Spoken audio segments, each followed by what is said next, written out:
Hello, welcome to AgostoAllElite podcast on this Saturday. Let's start with the recap, then on with the news story. So let's start with Dynamite recap.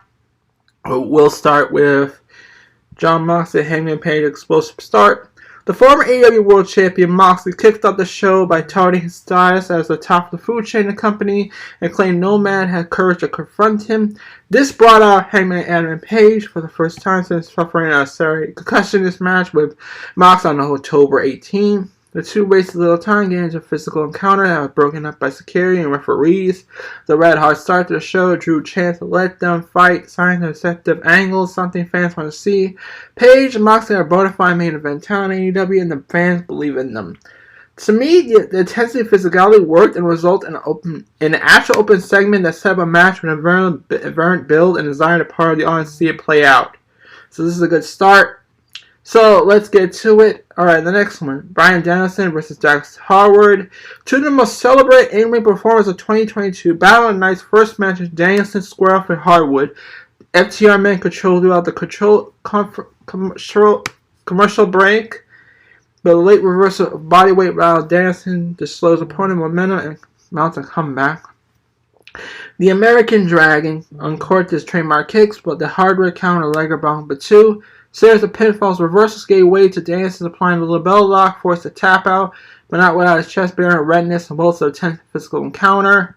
There was a considerable amount of excitement across the internet moment when the match was announced. This would not disappoint, which is a match needed candidate, but it didn't have to be. It was still a hard-hitting affair with some great technical wrestling. Even bare timing and the finish that put Danielson over, but didn't damage Harwood's credibility. The post-match embraced minded fans that both men are babyfaces willing to remain that way. More importantly, it was a show of respect to two great professional wrestlers that helped carry the promotion in 2022. Now we go to the TNT Championship, Samoa Joe versus AR Fox.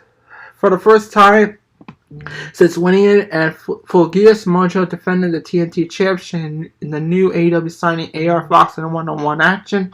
The Samoa submission machine dominated the action before and throughout the commercial, establishing dominance that Fox struggled to counteract. He did, though, downing Joe with a cutter and a picture-perfect 450 splash for a near fall. The champ recovered, delivered a muscle buster pin, Fox to retain. Post-match promo was interrupted by Wardlow, who suggested his feud with Joe is not over. This was fine for what it liked, but it was likely to be overrated by AEW fans. Joe was slow, methodical. Fox was flashy again, broke out a beautiful finish for no avail. The focus was clear on establishing the champion and highlighting him ahead of the ROH final battle on December 10th. He will soonly battle Wardlow for the TNT title. Wins it is only one guess, but common sense saying it can't keep Wardlow. At the same time, as one of the few faces of Ring of Honor, it will be determined until to brand to weaken one of the stars. The NJF promo, let's get to that. 1 week after being ordered out of AEW, Moxley, Regal made his way to the ring to a chorus of boos for introducing a new world champ to the fans. NJF cut another still opponent and introduced his reign of terror to tease Danielson a top contender. The champion reminded the fans of Benny War 2024 and the promise to hold the title until then, time making the reigns of our top villains look short in comparison. Then in the knocking moment, he flattened Regal with his diamond ring. The commentary team sold the gravity of the moment, and Danielson rushed to the ring to check on his mentor. And that was a brass rock knuckles, not the ring. He doesn't have the ring. The slobber voice of Excalibur attacks at Troy Sivan, and the concern on the faces of those involved in the ambulance angle really put over NJF for being vile villain. He is targeted getting a legendary figure with well-known health issues. Danielson kicked the life out of Giant. It's going to be a ton of fun. Will like be the match of the year candidate. The American Giant lacked this year and a foundational moment for his heel reign. This sort of greatness surprised someone who it takes to get an angle on the magnitude.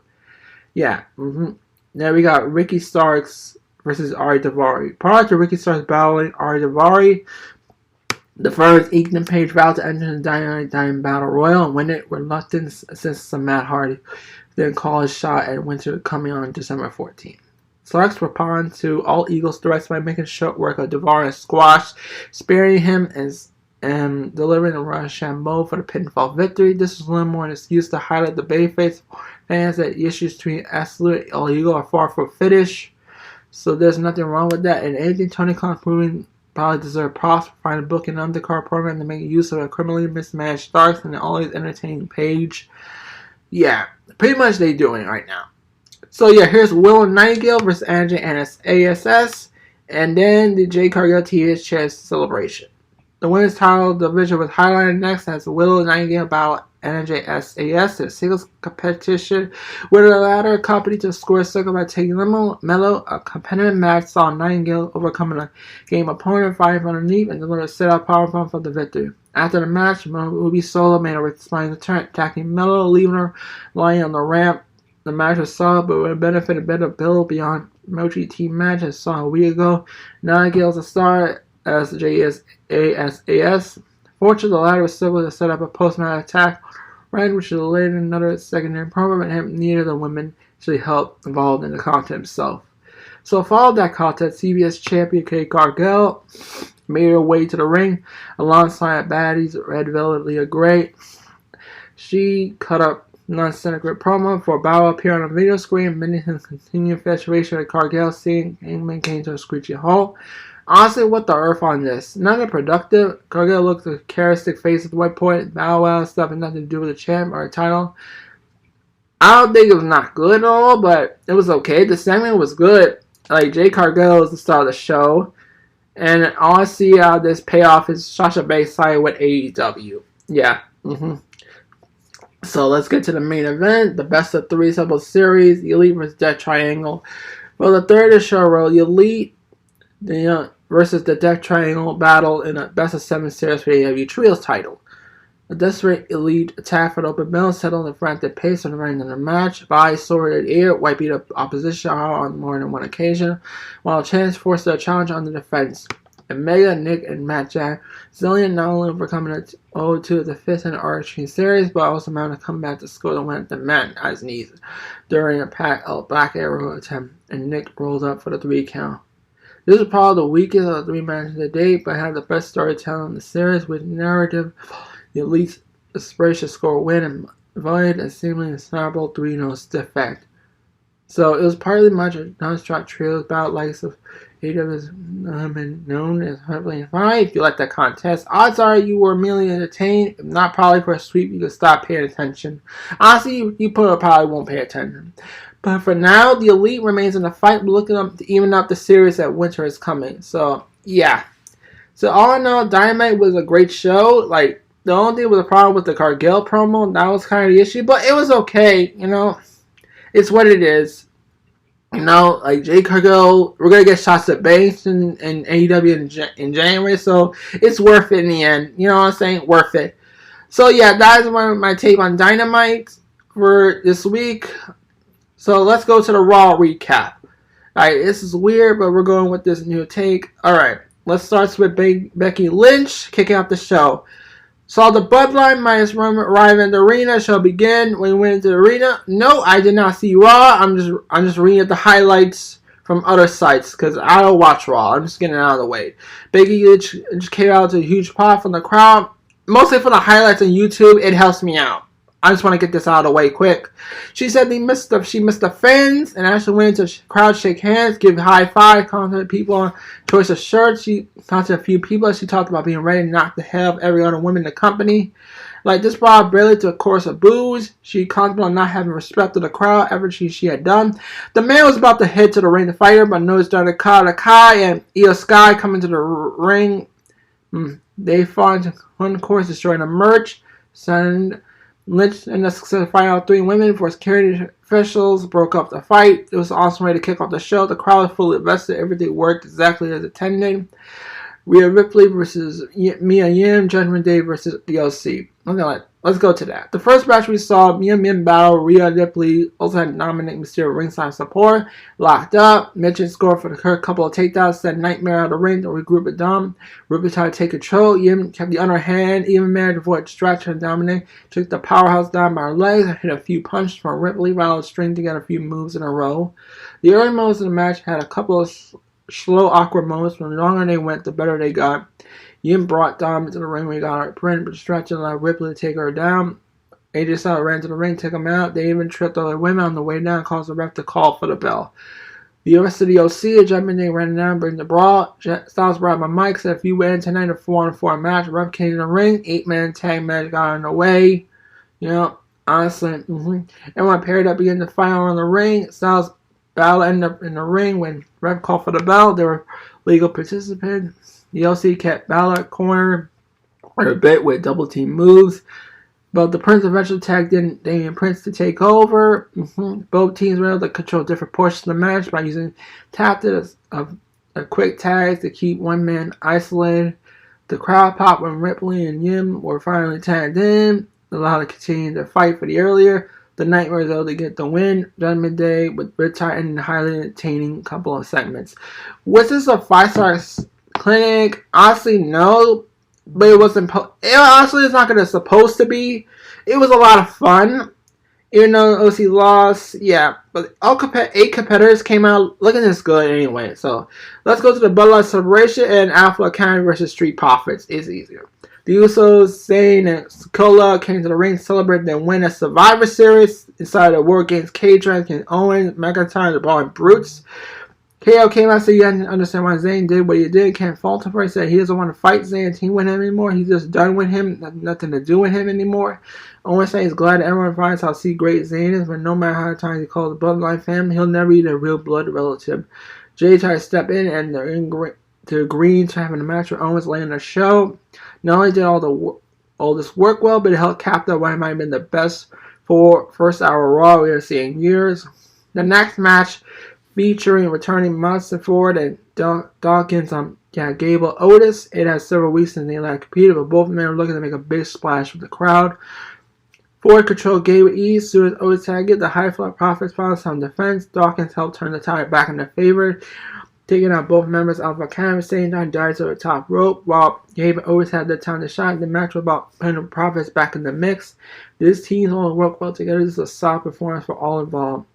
The Street Profits scored a win after Ford hit Gable with a massive frog splash.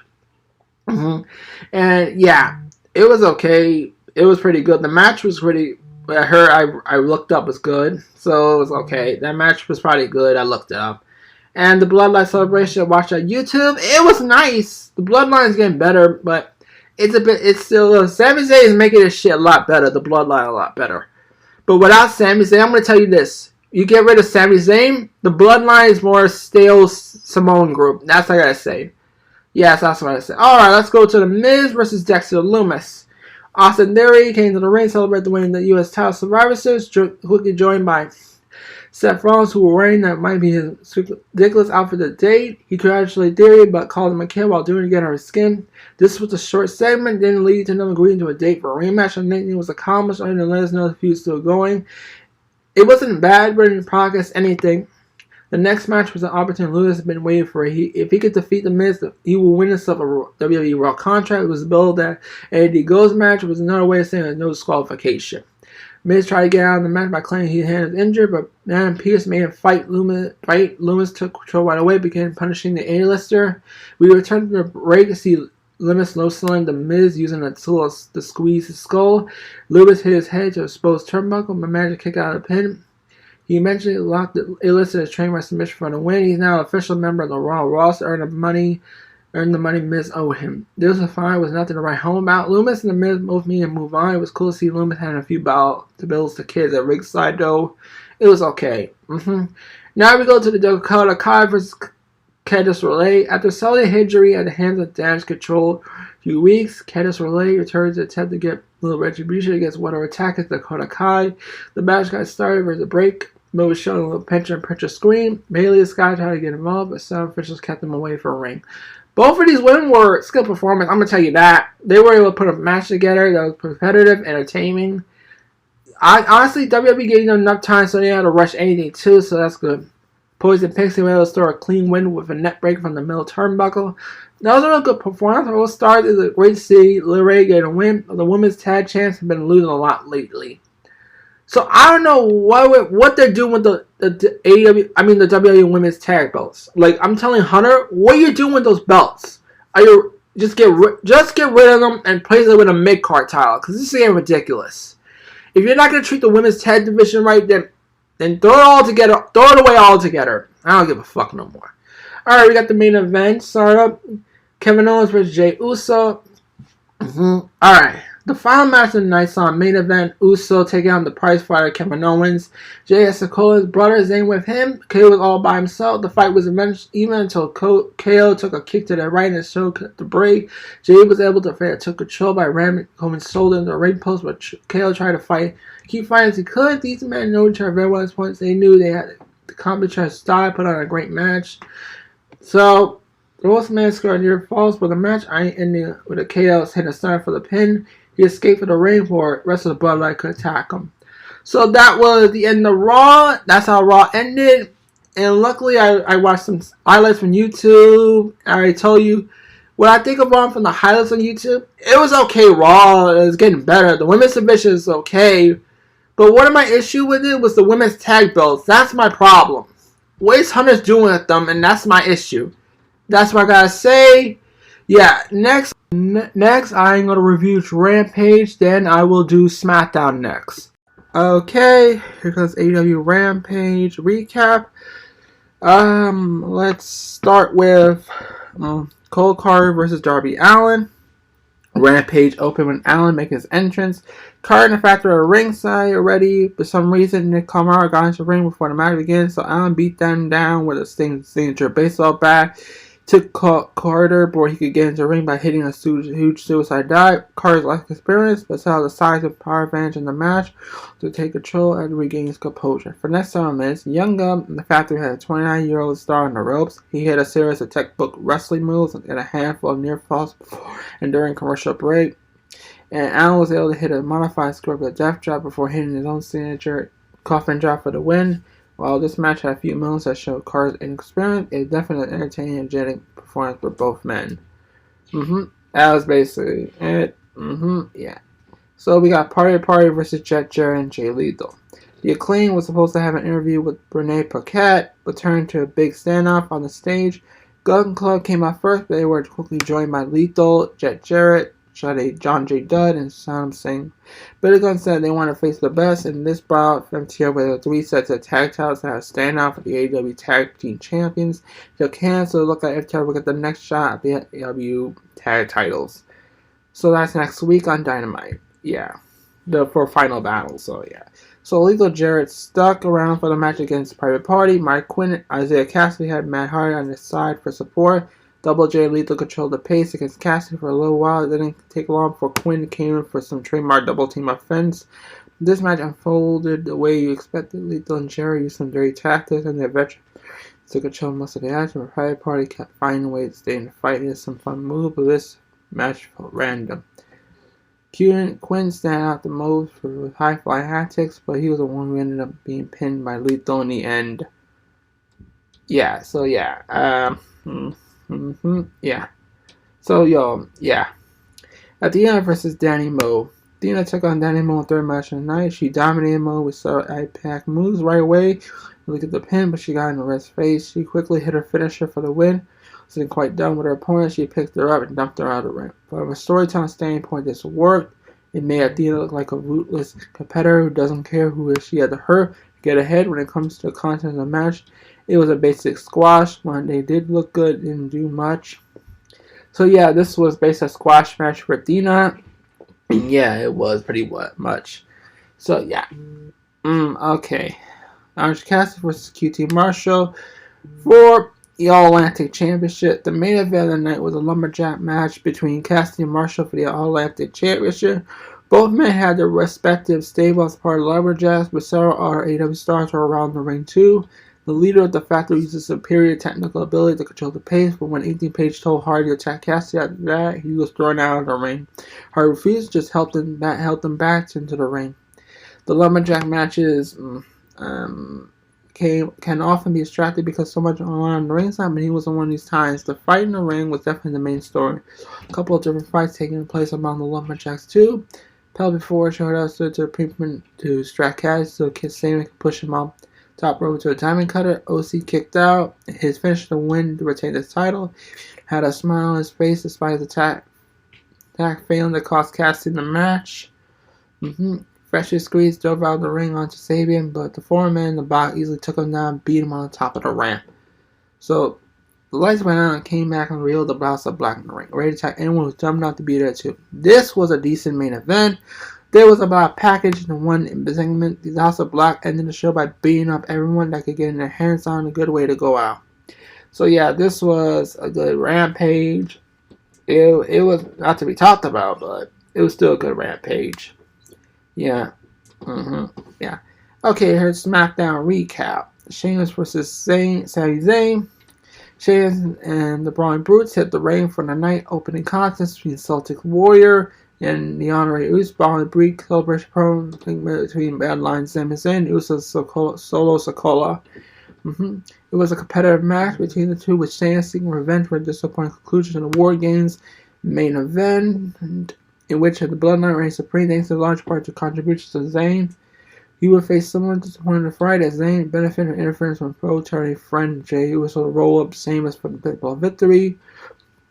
The match was very good, which is no surprise given those involved, but it was really built to the finish. The fact that Uso helped Honorary Uso secure the win further the idea the issues between them had been subsided.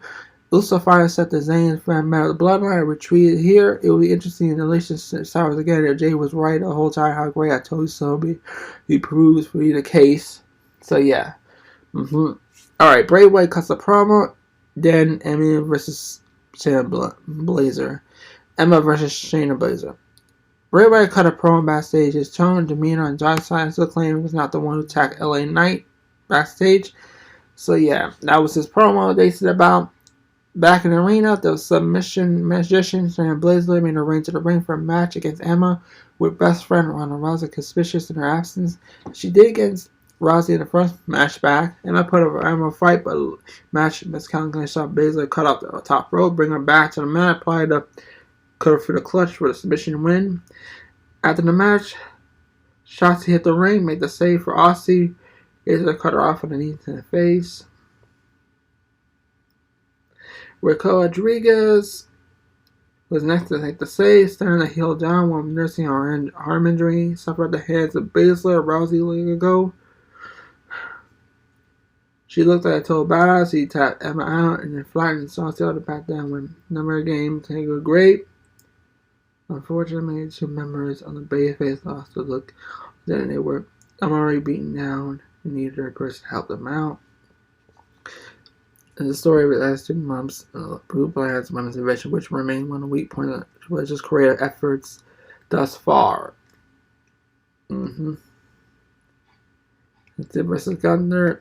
Product of backstage competition on this wherever can consider a non-title match. When it appeared, in general, teammates, Viniciati and Ludwig Kaiser.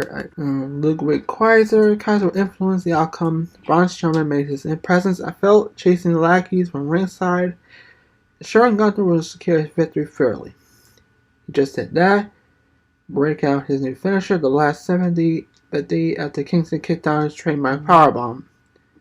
This was another competitive match made a string of tonight, with Kingston looking mighty impressive despite having no real shot and knocking up the Australian heel. Gunther broke out another finisher to go along with powerbomb splash. Lariat is a game changer that makes him more dangerous. Of course, the real story is the continued iteration. All things are repaired by Strowman, who cannot help that he's not the number one contender. Shine Gunther's endgame. The story essentially overshining the work finals will occur later in the broadcast. Yeah, that's pretty much it. It's going to be Gunther versus Braun Strowman. That's what I see going on forward. Here's Damage Control promo. Bayley, Women's Tag Champion, Dakota Kai, Io Sky hit the ring for a promo. The former took exception with being in Buffalo, so we got the Survivor Series, but discussed the need for Damage Control to restore class to the Blue Branch so no one would step up. This brought up Liv Morgan found her on the team and a 3-on-1 beatdown for Tegan Knox. Made a return to WWE attempt to save.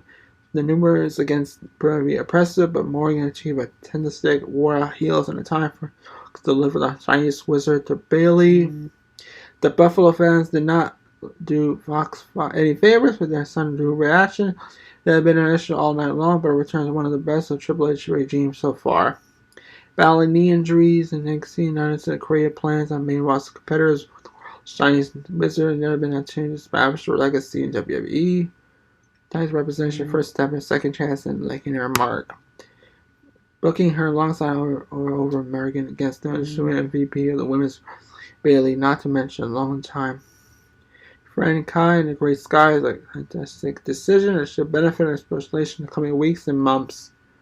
We got the SmackDown World Cup Finals, Ricochet versus Santos Escobar. The finals of the SmackDown World Cup came to Ricochet as Santos Escobar, who was finally forced to go along early on after officials called it legitimate Phantasm teammates interfering. Where shoot from there was a premium live event worth a counter as Ricochet Escobar tore the house down with a pair of extraordinary performances that should have been elevated in the eyes of fans. Escobar finally looked like a star. Looked like the star of star.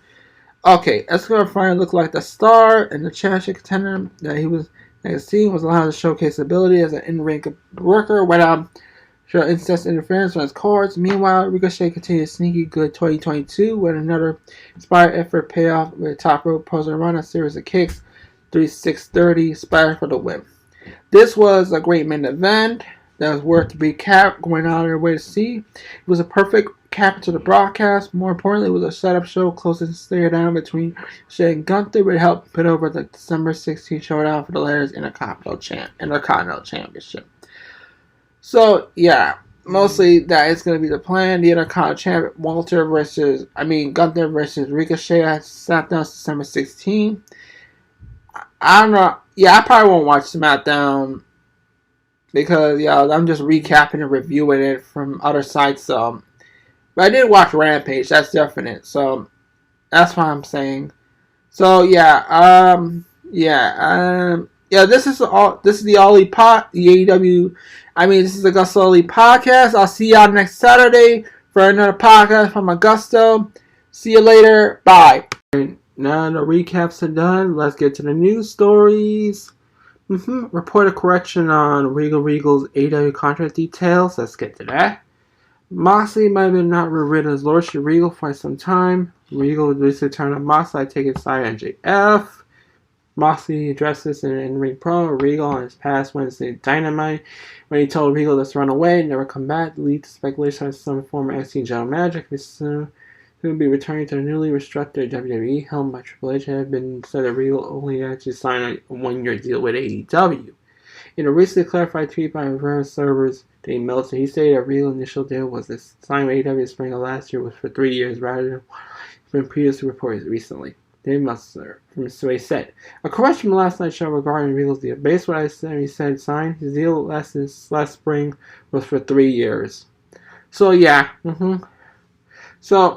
Regal turned on Moxley in the main event at Full Gear when he saw that Brock Nicholson and MJF had disrupted Moxley check on the referee.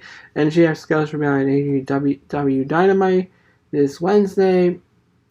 Yeah, so basically, that was this week's Dynamite from the recap I told about, so you already know the news.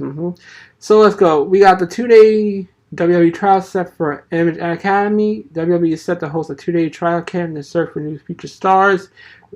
It was reported by Justin Barroso of Sports Illustrated that WWE will offer a 2-day trial academy on Wednesday, November 30th, and Thursday, December 1st. There are 30 to 35 individuals tentatively scheduled for the event. Several current WWE stars attended for trials, including Big E and some talent for NXT brand. James Kimball, WWE Head of Talent Operations Strategies. We spoke recently on WWE philosophy on bringing in new talent. This from Kimball. There are countless examples of top talent that came into the business by college sports, but it hadn't been a system built out. That's when we're trying to create a two-talent development pathway to WWE for college athletes. Prior WWE trials were held during WrestleMania and SummerSlam weekends on a grander stage. This is what Kimball said. We want a clear calendar moving forward. We're going to analyze what we're doing in 2022. Very important as a career schedule as a college athlete. There's so many options for wrestlers on that the system is in place that the pathway WWE is well known, so our resources are allocated to build a new pathway to collegiate sports. We're just scratching the surface. We've been working this for years. It's going to take years, but we're growing. We're adding quality, depth, and work as just started with college athletes nationwide. So WWE's officials signed 33 individuals to develop a contract tracks and the prior WrestleMania SummerSlam tryouts. So yeah, pretty much the news for WWE tryouts. Now here's another news story. Reportedly, no guarantee that Regal will stay in AEW or heading to WWE. So the rumors surround Regal's future have been picked up a lot over the past week or so. Regal has been more welcome addition to AEW ranks, loved by fans, by co-workers. There's been nothing but positive things said about coming from AEW. He's been playing the role of a manager, coach, and foreman on the Blackpool Combat Club recently at Full Gear. It took place earlier this month. Last month, we're in December, this weekend is December, so yeah. Regal turned on Blackpool Combat Club member Moxley. Regal sided with Moxley's world title contender champion JVF, slaying some brass knuckles as Moxley and the referee were distracted, and JVF, of course, used his advantage and won the AEW world title.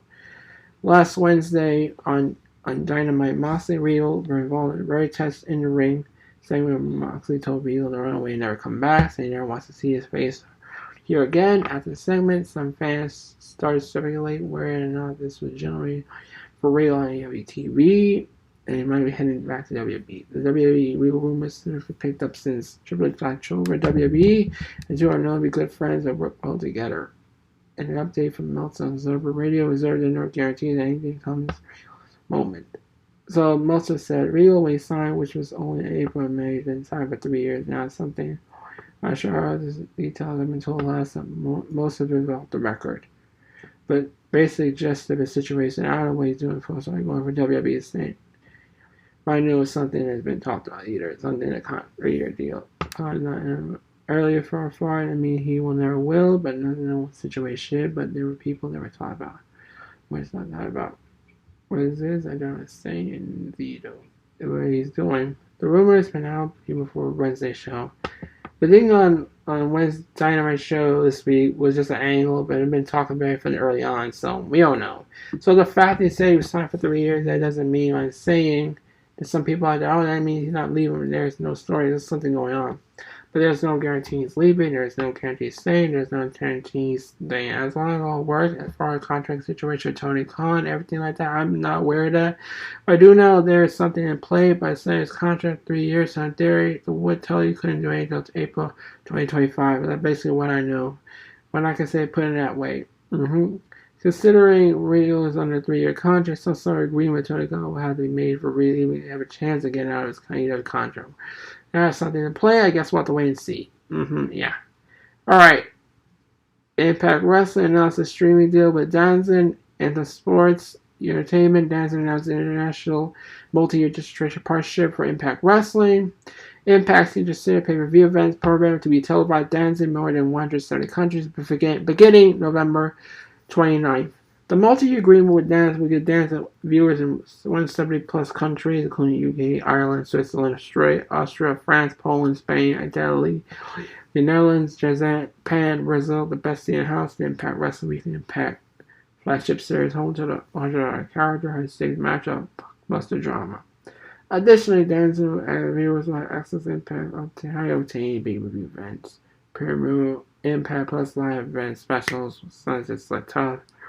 Direct to DAZN platform. So yeah, DAZN and Impact made a deal. So what? That's what it is. So yeah. Okay. CM Punk reported still under AEW contract, waiting to move on. Since the backstage allocation following AEW Fall Out September 4th, many people have wondered what the contract status of Punk is. The Elite, who are involved in the process is suspended, have recently made a return to the company.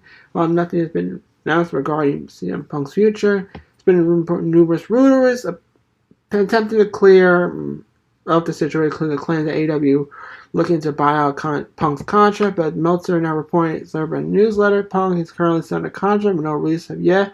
Due to hold up in talks, this from Meltzer. Punk, as a weekend, is still under contract. AEW being paid. Those close to him say hold up on his being released. All on AEW side, and willing to move on to his project. It's unclear what's holding the situation. MMA fans, we saw Punk on commentary and Cage Fury shows the event, which is his first on-screen appearance since AEW suspension, where he didn't shy away joking about the situation. Yeah, so Punk fucked up. We don't know who's causing the problem, but anyway, let's go on again. More on the backstage situation between Roman Reigns and someone else in Survivor Series. This week's report as last weekend's Survivor Series saw Roman Reigns taking issue with certain spot in the men's War Games match. The sequence saw a slap from Cohen's that didn't according to plan. In addition, a Women's Silver newsletter, Meltzer gave some insight on the situation and backstage confrontation that followed the match. There was a backstage controversy at the show during the men's War Games. Owens slapped Reigns, shot landed hard. Reigns had a big bruise violated from the left eye, on the left eye. There were unconfirmed reports. Left eardrum was ruptured. There were definitely left eardrum injury. Reigns is furious and backstage as they went off with Owens and swearing to such numerous sources. Reigns was mad both because of injury, but also it was a spot knew about what made sense to do in the match. At the confrontation, Rowan pulled out the planned appearance of the post-conference, but it's not clear what the reason was. Reigns was not present as the battle appeared on a re-edition of Raw. So, yeah. I don't know. I think it's Sarah. Okay, now thoughts behind the scenes of the Raw return to Rumble 2023. It's been, it's been rare with some of you that WWE were interested in eventually doing Roman Reigns versus Raw WrestleMania. That is often the case with someone transitioning to WrestleMania. It's hard to work John Johnson's Hollywood commitments. For example, during Johnson's last wrestling match in WWE against John Cena, he suffered with hampered the shooting process of Hercules in 2012. Roman atop his game, coming right now, Bloodline, a group built around Reigns being ahead of bringing The Rock to challenge Reigns' leadership never made more sense. There's always the question how we get there. Meltzer had written in the Wrestling Observer newsletter, the idea of Rock winning the 23 Rumble around backstage. The idea was talked about being I can see the best we could tell. Rumors consist when the company as far as there's no real answer. If Johnson wanted to do it, it can be sold on the idea. It would be the most perfect scenario for the company. The only thing we're told is the prior relation plans for WrestleMania main event needs to be lost by mid-January, where involvement should do at time do likely finalized by that day. Originally, the belief that the schedule allowed Johnson would likely the last match of Mania were Reigns' number. So yeah, Meltzer also added the Rock Wines match, but wants in LA. There's been talks about it from Meltzer. It's been talked about for years when Johnson wanted it in LA. Andre could do it. There were talk regardless Dallas last year, but Johnson wanted more interest in LA. Los Angeles, so they went with Brock.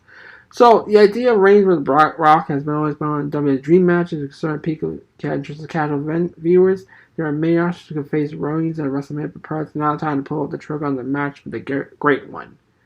So yeah, so basically we might see Rock versus Reigns this year's, next year's 2023 WrestleMania, or it could be another WrestleMania. We don't know. So the Dream match is gonna somehow happen. Rock versus Roman Reigns. Honestly, I don't care. I'm just gonna say it. I don't care what will happen. Wrestling is wrestling. The culture is what it is, And that's for the news stories I could come up with. I could list again next a couple more news stories. Apparently, we got an update. Apparently, this has been confirmed by Tony Khan. Mercedes, aka formerly Sasha Banks, will be coming to AEW in January 2023. We don't know how it would happen. I've been having talks with Tony Khan for a bit. He's been telling me that Mercedes, formerly Sasha Banks, is going to be facing Jargell for the TBS Championship, and she will, and Mercedes, Sasha Banks will be introduced by Bow Wow. So there's something to it. So, yeah. I trust Tony Khan's decision, and I believe it's the truth. Believe in Tony Khan. Yeah. Honestly, yeah. Also, okay. Apparently, there's rumors that there was footage archived, like a security footage of Triple H receiving a blowjob from Liv Morgan. We don't know where that footage came from, but there was sources claim from PW Insider that Triple H was secretly getting a blowjob while doing paperwork, and Liv Sky was the woman. He was the woman that was blowing Triple H. We don't know what happened, but all we know is Triple H said the words were threats, and there was confirmation the camera was removed by Triple H to cover it up. So There may be some trouble in paradise in Triple H and Stephanie's marriage. It shows that Triple H has abused power. He is sexualizing women. He is a pervert. He is to join Vince and leave WWE. He's a horrible man. That's my opinion on the whole Triple H getting blowjobbed by Liv Morgan. That's my opinion on it. So, yeah. One more news story. This is quite big. Stephanie McMahon is reportedly just having a discussion of having her dad's baby. This is crazy. But there were rumors speculating right now within Twitter, Facebook, and stuff that Stephanie McMahon is having a discussion of letting her father get her knocked up. I don't know what's going on with Stephanie. She has gone crazy. Vince is an old pervert. He may have crossed the line. Stephanie McMahon's into that shit. And then we don't know if she does want the baby or not. This is crazy. So, yeah. This is from PW Insider and some Facebook news from the dirt sheets. They are telling the truth. Shit, Stephanie's gonna get her knocked up by her father. That's insane as shit. And here's what I thought on this. You know, it's bad enough Vince being some sex pest, but now Stephanie wants to get involved and get knocked up. That's her choice, but her own father, that's a sick. You know, honestly, I don't know what's going on with this company. Things need to change. Ban Vince from WWE. Don't ever mention Vince McMahon within WWE. That's my fucking opinion on this whole situation. That's all for the news stories. This is all AgostoAllElite podcast. I'll see you all next Saturday. And it'll be the same thing as usual. Bye. And later days.